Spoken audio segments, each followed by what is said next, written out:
Welcome to Inify's Q&A for the second quarter with CEO Fredrik Palm and Laboratory Director Emelie Edvigsson. 1 year into the operations of the laboratory and already you have a 5% market share here in Sweden.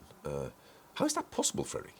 There's a huge need for innovation and development within cancer diagnostics to cope with existing and future challenges. And we have developed a holistic laboratory service concept that adds value from day one from our customers. We are saving weeks in waiting time for the patient to get the diagnosis, and we're also delivering those diagnoses in a predictable time, which makes it possible for the urologists to plan their work in a totally different way compared to what they did before. And I think that's the answer to our success. Yeah, because you deliver better and quicker than any other on the market today. So I expect that helps as well.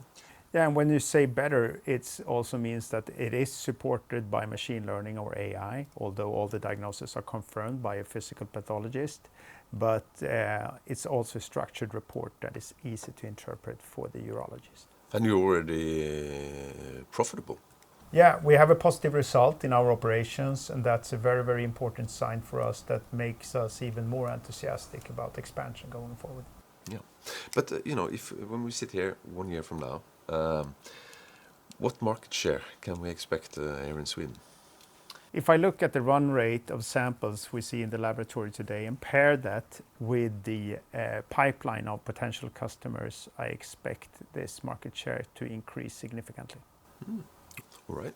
Emelie, from an operational perspective, what have been the crucial success factors there?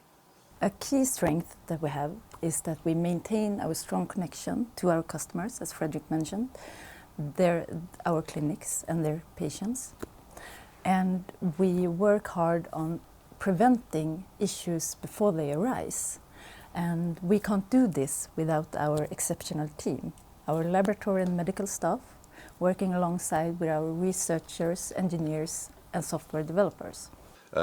For us that are not professionals, can you please explain the process from when the patient takes the first sample and until the diagnosis is ready?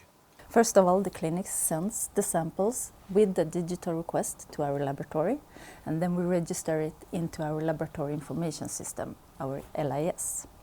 After that, we prepare the samples in different various steps to make it ready for sectioning.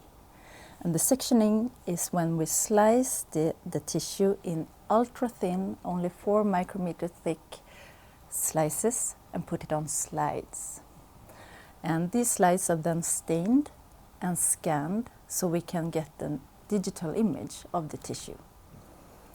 And finally, the last step is our pathologist that, with the help of our AI, look at this tissue and the structure of the tissue and make a diagnosis, and then a report.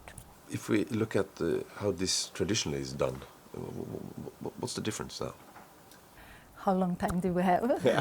No, but the core process is quite similar to a traditional histopathology lab. But we have, in each step, we have made it easier, safer, more controlled, and also more efficient. We have looked at identifying what is humans and what is computers best at. So, sorry to say, we as humans aren't that good at tracking stuff, managing data, and sorting. So we let the computers, our LIS system, do that for us. So that's a foundation in our system. And if I understand correctly, you're using state-of-the-art machine learning, you're using state-of-the-art artificial intelligence here, put into one innovative new laboratory. Yeah. Yes. Exciting times. But Fredrik, you're now looking internationally. What can we expect going forward? Like I started with, there are huge challenges within cancer diagnostics, and there's a need for development and innovation to cope with challenges presently as well as in the future. And it's not a national problem, it's an international problem. And what Emelie explains here also when it comes to the procedures that are done with those samples in the lab, this is made exactly in the same way independently if you are in Stockholm or in London or in Berlin, wherever you are. So it means that it's very scalable. So we have, of course, international ambitions, and we have invested quite a lot of time in exploring international markets, and we have also intensified that work lately with local feet on the ground in certain markets and so on to look at the conditions for an establishment. Talking about Europe here? Yeah, Mainly? Yeah. primarily Europe, yes. Okay. As a start. Yeah, but as you see it, what are the largest risk factors here? We prefer to focus on opportunities, and we are confident that those are by far, so to say, dominating the risks. Market penetration is a risk, translated to time, but that's basically the only risk we are seeing at the moment, because the process that Emelie is describing with the laboratory process and how to treat the samples and so on, these are equal independently of where you are in the world. So the only things that differs is the reimbursement systems in the different countries, but that's something we certainly can deal with. But will you enter one market at a time, or will you speed up the process and take more? Too early to say about the pace of the international expansion, but that, so to say, the first step outside of Sweden to establish our second laboratory, that we are very, very confident that it shall happen within not too long. Emelie, you have a large experience from running different laboratories. What do you feel that this last journey here with Inify makes it special?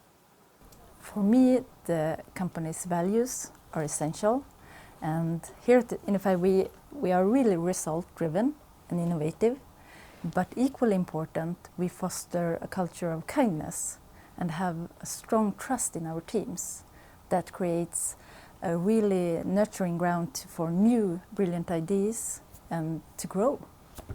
Fredrik, so far you have delivered spot on regarding promises. You're now aiming for an international expansion.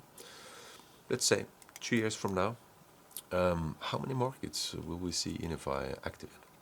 I would say more than Sweden, to be sure. And I think what we are focusing on is to make sustainable and solid business establishments in markets outside Sweden as well. That's more important than, so to say, the number of markets. But I also would like to add that once we are penetrating each market, I foresee that we will grow fast.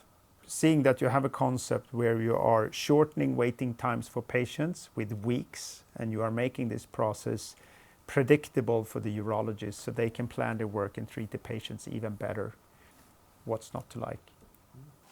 Well, super interesting, and good luck with the expansion. Thank you.